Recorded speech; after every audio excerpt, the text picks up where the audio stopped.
Olá, internautas! Hoje nós estamos aqui recebendo para o Em Dia S a entrevista Thiago Hoffmann, deputado estadual, mas que também já passou pela Secretaria de Estado de Saúde e agora está aí em um novo desafio, que é pré-candidato a deputado federal. Thiago, muito obrigada mais uma vez por estar aqui, por nos disponibilizar esse tempo tão precioso para poder falar com a gente e trazer informações sobre esses 3 ciclos, né, vamos dizer assim, tão pequenos dentro de 4 anos. Tudo bem? Tudo bem, Andressa, muito obrigado. Uma alegria estar aqui com você e deixar um abraço para todos que estão aí nos assistindo também. Ok, então vamos lá. Thiago, você chegou à Assembleia Legislativa após uma longa trajetória em cargos na gestão, né, do Executivo do Estado e além da sua trajetória também na carreira acadêmica, né? O que mais te surpreendeu na rotina e nas responsabilidades de um mandato parlamentar nesses 4 anos que vão aí chegando ao fim? Antes de ser deputado, Andressa, eu tive aí a oportunidade de ocupar diversas secretarias de Estado, né? E nessas secretarias por onde passei sempre tive muitas responsabilidades, né? Ser secretário de Estado é uma honra, mas também é uma grande responsabilidade. Mas ser parlamentar, ter um mandato é diferente, tem um sentimento muito forte de obrigação de devolução para a sociedade, né? Não que isso não exista como secretário, mas como deputado isso é muito mais forte. Porque você, veja, eu tive 32.123 votos, são 32.123 pessoas que foram lá numa urna eletrônica, digitaram o meu número, viram o meu rosto, confirmaram e acreditam no meu trabalho. E quando você começa a trabalhar, lógico que eu não sou deputado só dessas pessoas, Sim. Mas há um sentimento de que é preciso retribuir a confiança que essas pessoas depositaram na gente. É uma responsabilidade muito grande. É uma responsabilidade muito grande, né? Muita gente votou em mim sem sequer que eu conheça essas pessoas, né? Então esse sentimento traz uma gratidão muito grande, traz um orgulho de que eu fiz um trabalho bem feito, que gerou esse resultado, mas traz também essa responsabilidade, esse sentimento de que assim, eu tenho que fazer alguma coisa por essas pessoas, eu tenho que fazer alguma coisa pelo meu estado, pelas cidades que eu represento. Ok, então falando dessa responsabilidade, desse trabalho, de toda essa entrega, ao fim desse seu primeiro mandato, quais pautas o senhor destaca ou projetos que considera terem sido simbolizados de uma atuação política melhor? Olha, quando nós entramos no mandato parlamentar, eu acho que tem 2 tipos de atuação muito fortes. O primeiro é o papel do legislador mesmo, né? Como parlamentar, deputado, nós somos legisladores. Então esse é um papel que a gente cumpre e nós apresentamos nesse período diversos projetos de lei muito relevantes. Por exemplo, agora recentemente nós aprovamos uma política, a construção de uma política estadual, que eu espero que seja uma lei sancionada pelo nosso governador Ricardo Ferraz, tenho certeza que será, para as pessoas com altas habilidades de superdotação, que são pessoas que eram até então invisíveis à gestão pública, né? E são pessoas que às vezes estão sofrendo bullying nas escolas. Então aquilo que parece uma bênção, se não for bem tratado, pode se tornar uma maldição. Então assim, nós fizemos uma audiência pública muito grande, e a partir dessa audiência pública trouxemos especialistas de São Paulo para falaram de maneira virtual conosco na audiência pública, e aí a partir dessa audiência pública, junto com as famílias que têm uma representação, nós construímos um projeto de lei, né? Passamos 1 ano com esse projeto sendo construído e apresentamos esse projeto que foi aprovado na Assembleia. Então esse é um dos papéis. O outro é o papel de representar também os municípios. Então sempre que a gente está na atividade parlamentar, a gente é procurado pelos prefeitos, pelos vereadores, pelas lideranças, em busca de alguma realização que o Poder Executivo precisa fazer.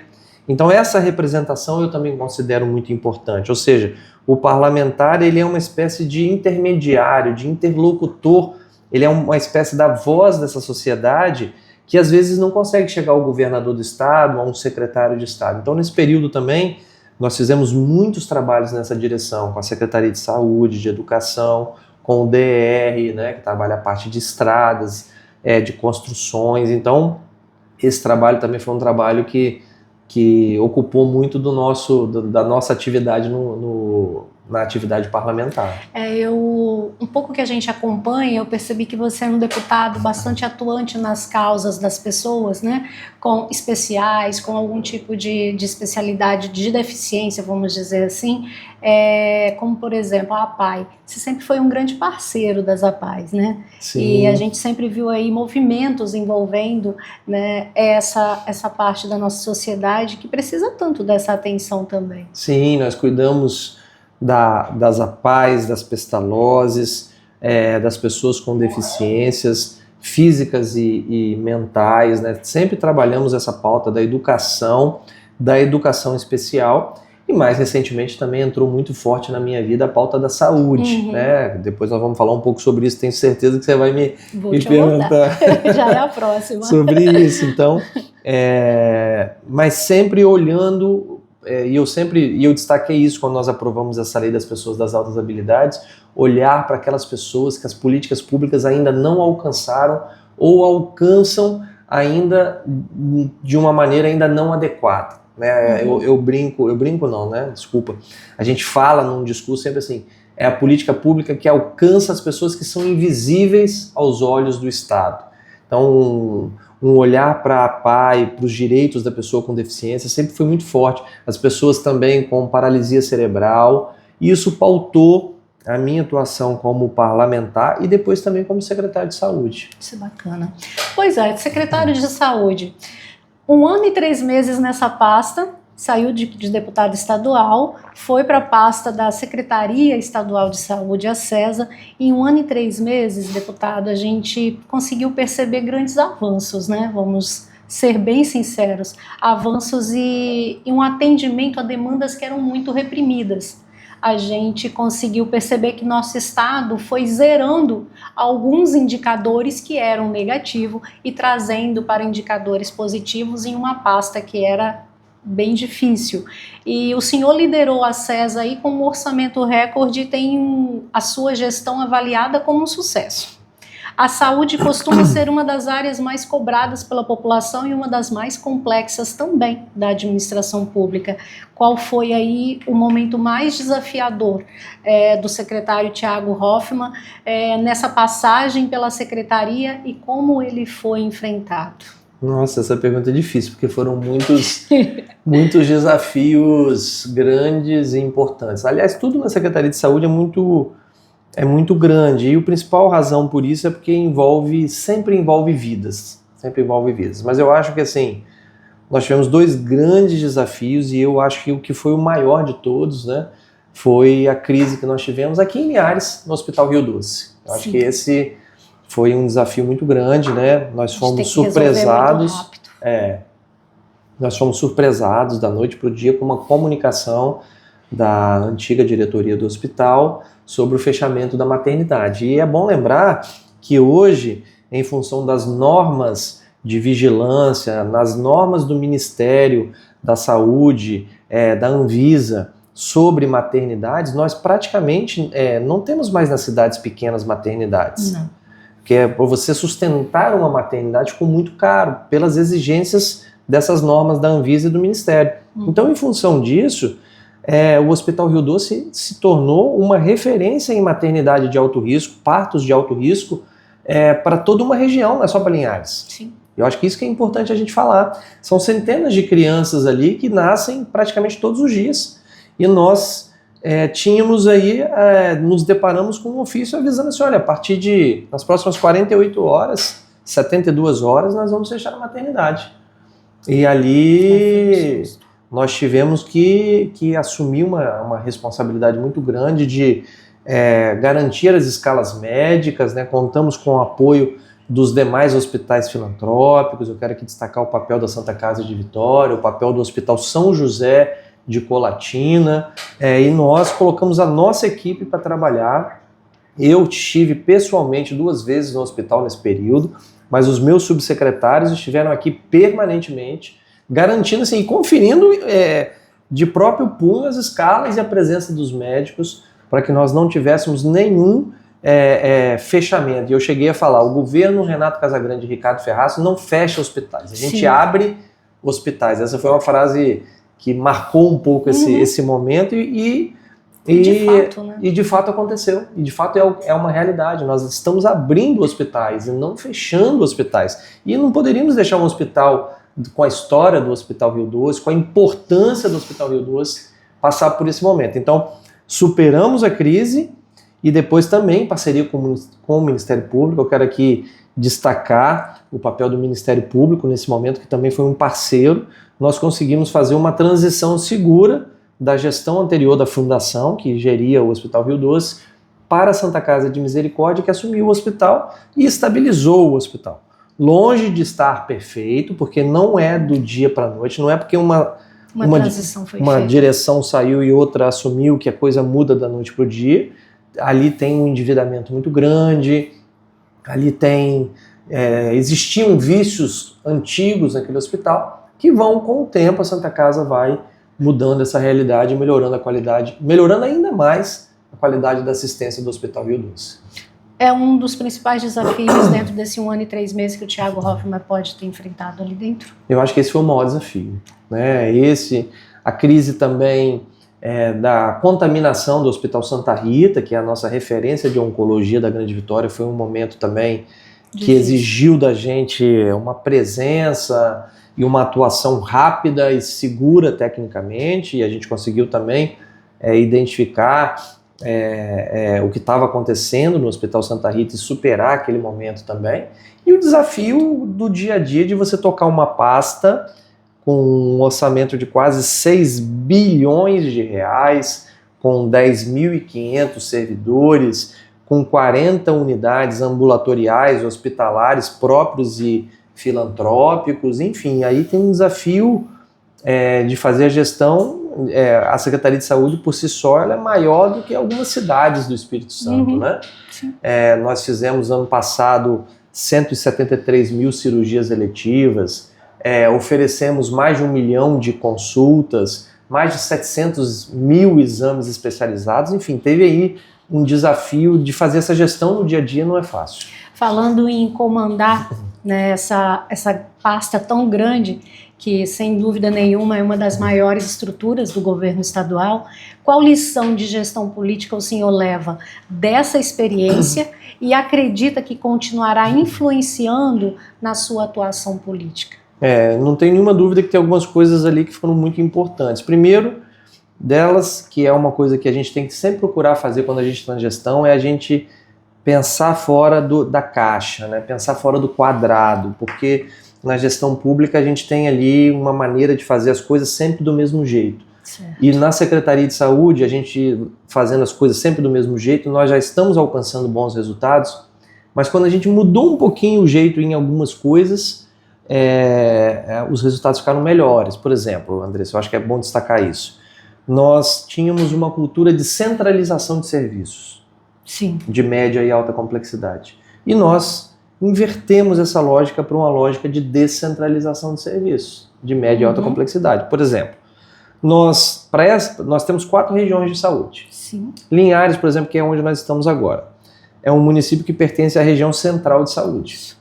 São aqui 14, 15 municípios que compõem essa regional de saúde. E aqui nós só tínhamos um serviço de oftalmologia estadual, que ficava no município de Colatina.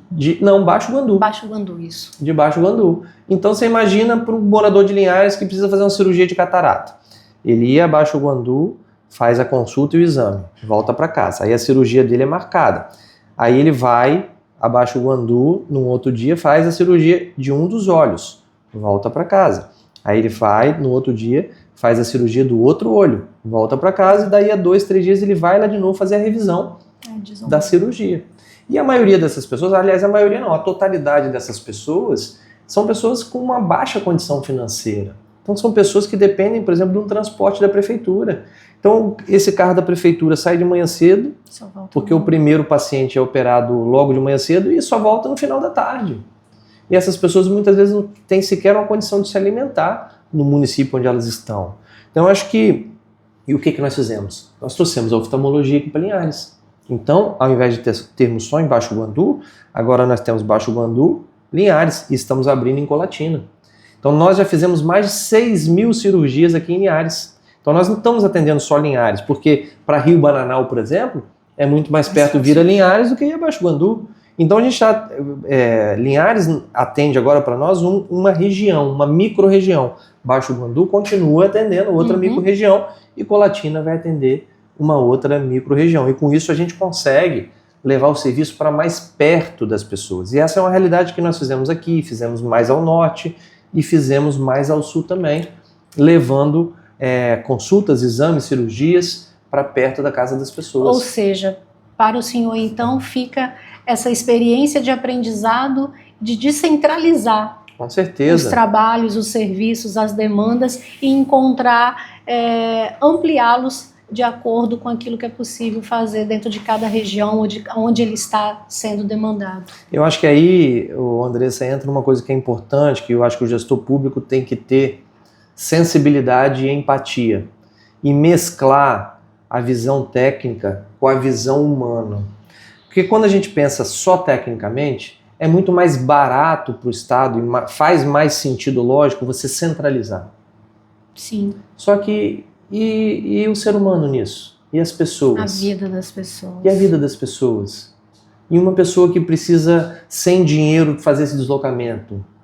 Então, quando a gente descentraliza... O risco, né, que eles correm nas o risco das estradas. Por exemplo, na teleconsulta. Nós não tínhamos teleconsulta. Sim. Depois que eu entrei, o governador Casagrande me determinou. Vamos resolver esse problema das consultas, Thiago. E nós implantamos o serviço da teleconsulta.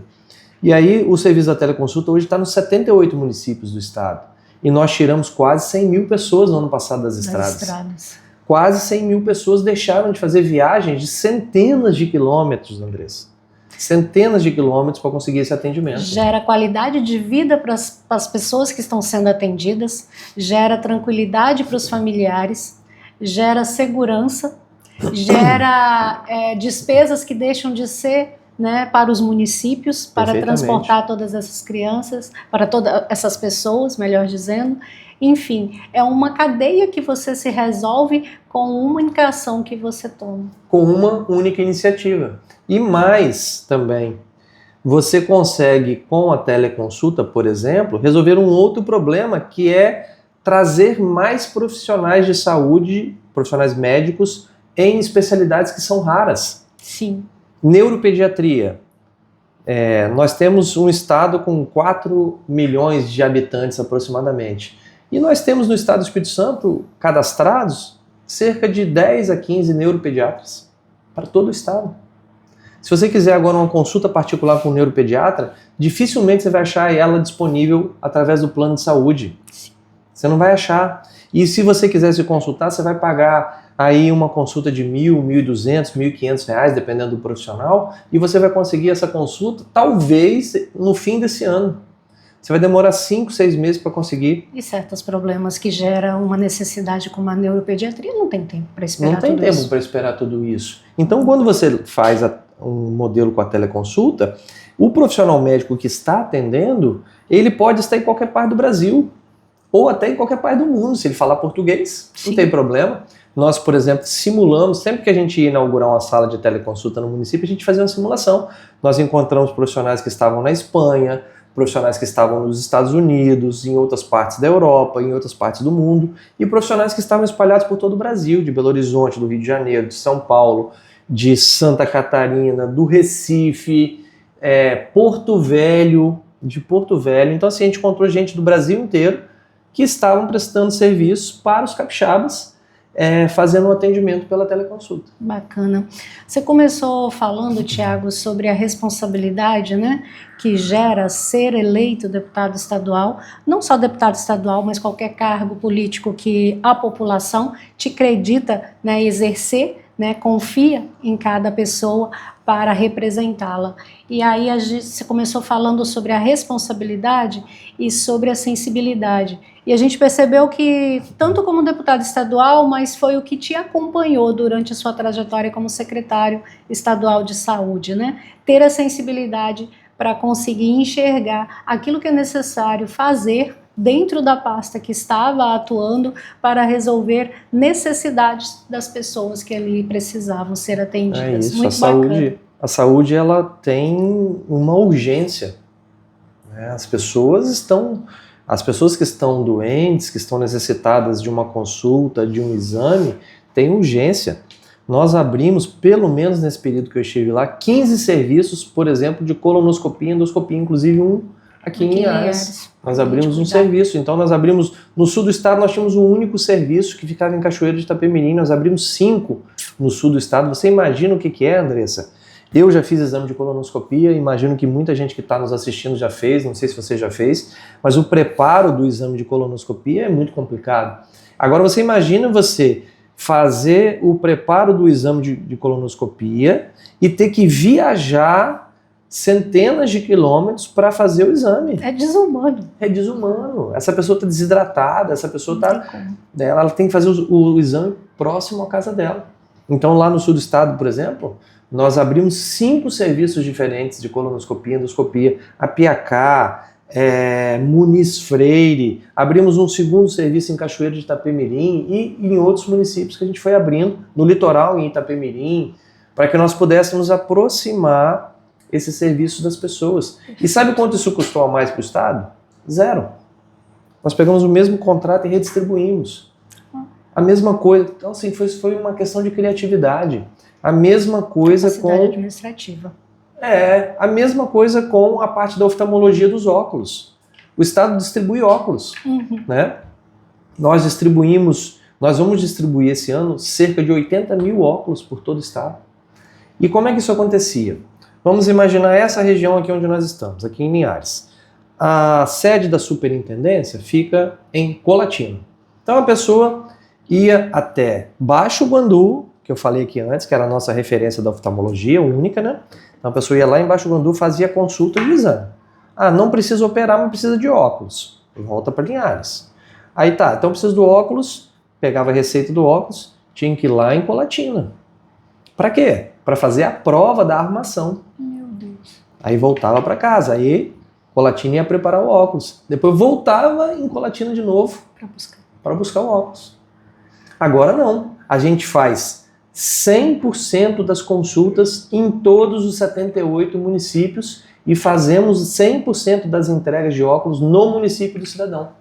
Ontem mesmo em Pancas foram entregues quase 200 óculos. Entregamos recentemente com o governador Ricardo Ferraz cerca de 1.200 óculos em São Gabriel da Palha. Vamos entregar aqui em Linhares agora, nas próximas semanas, a primeira entrega que vai acontecer em Linhares, 600 óculos aqui em Linhares. As pessoas fizeram a consulta aqui, fizeram o exame aqui, fizeram a prova do óculos aqui e vão receber o óculos aqui. Sabe quanto isso custou a mais para o Estado?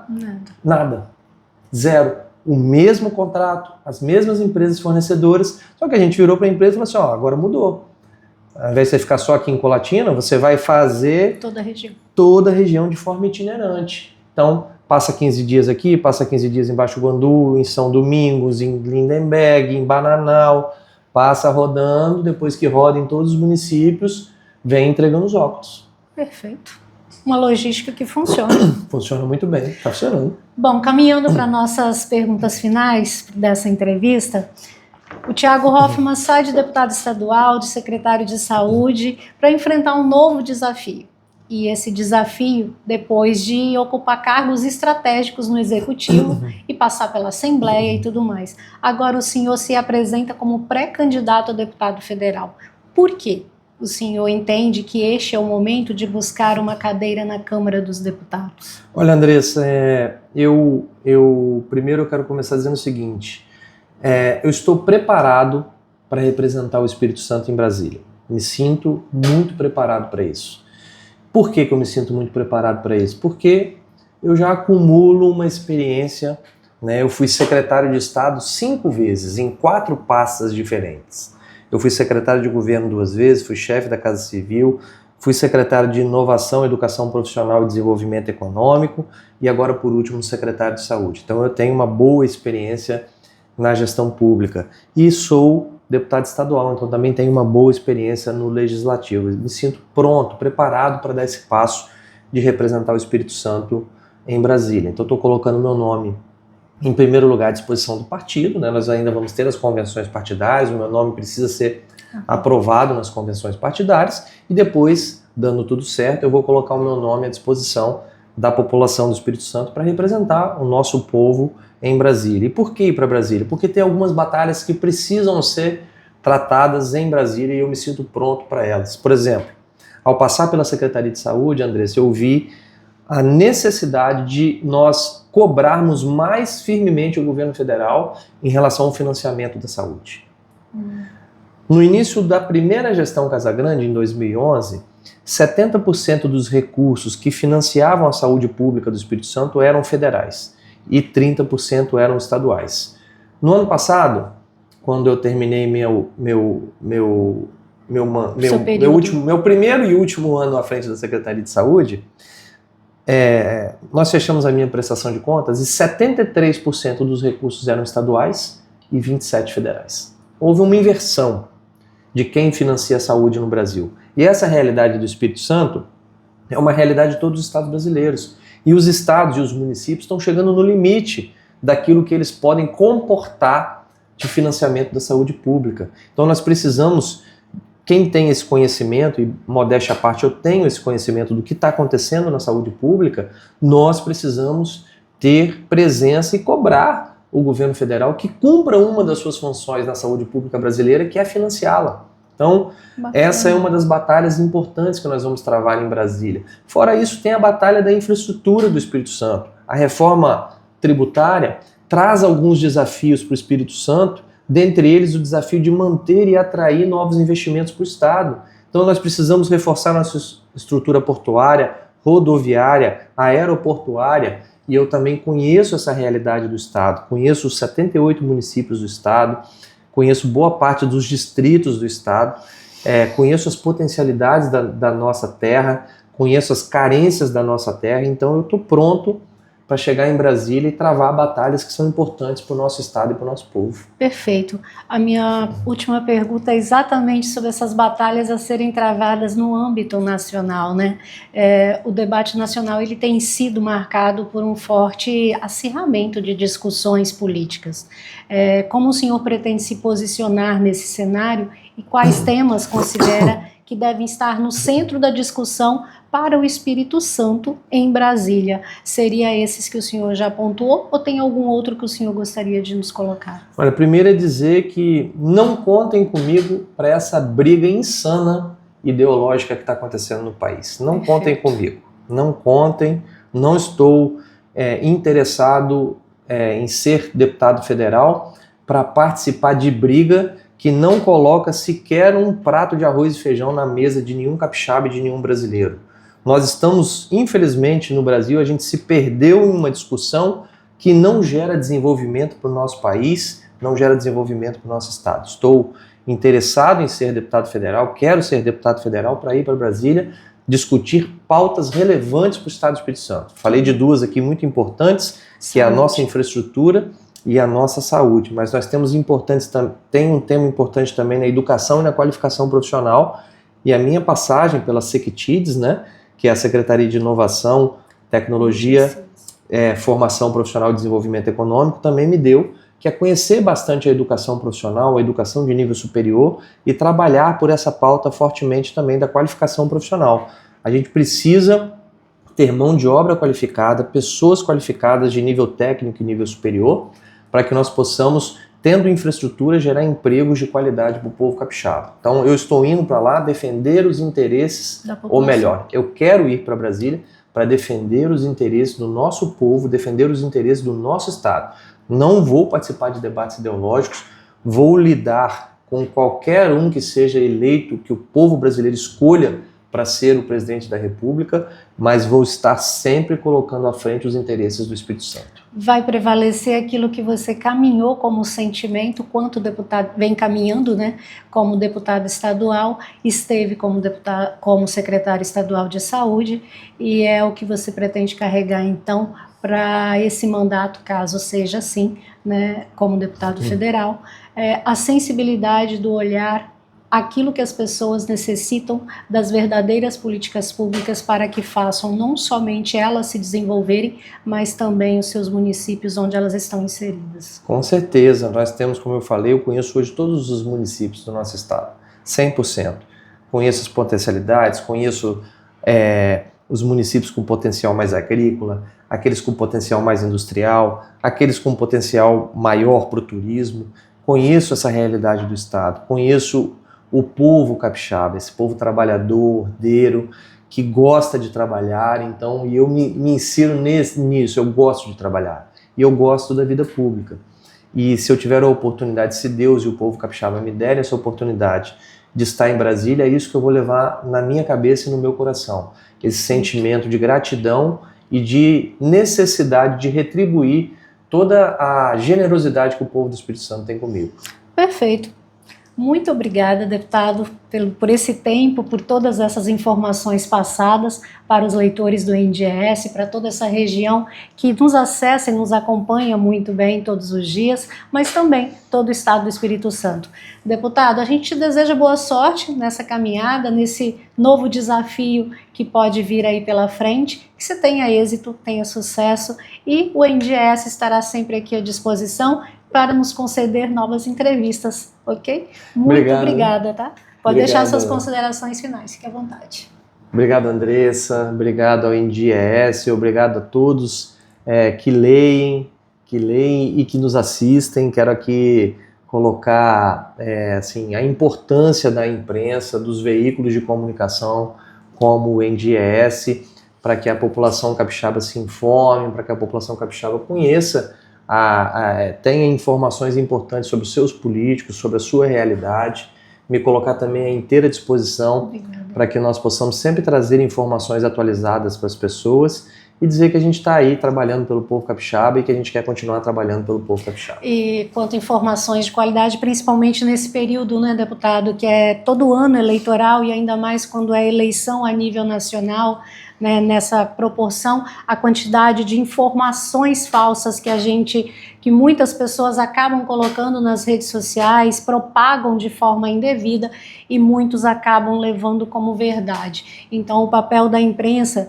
de veículos sérios, de trazer políticos que estão em mandato ou que se colocam à disposição da população para que possam realmente se colocar à disposição não somente daquilo que eles buscam como projeto, como propósito, mas principalmente como informação verdadeira do que é a política, do que são as políticas públicas, para que as pessoas possam de fato se informar e tomar uma decisão mais assertiva na hora de escolher e de dar o seu voto. Internautas, essa foi mais uma entrevista do NDES Entrevista com o deputado estadual Thiago Hoffmann. Acompanhe essa entrevista no nosso site, nds.com.br. Nós teremos os recortes dessa entrevista nas nossas redes sociais e a entrevista na íntegra no nosso canal do YouTube. Um abraço e até a próxima.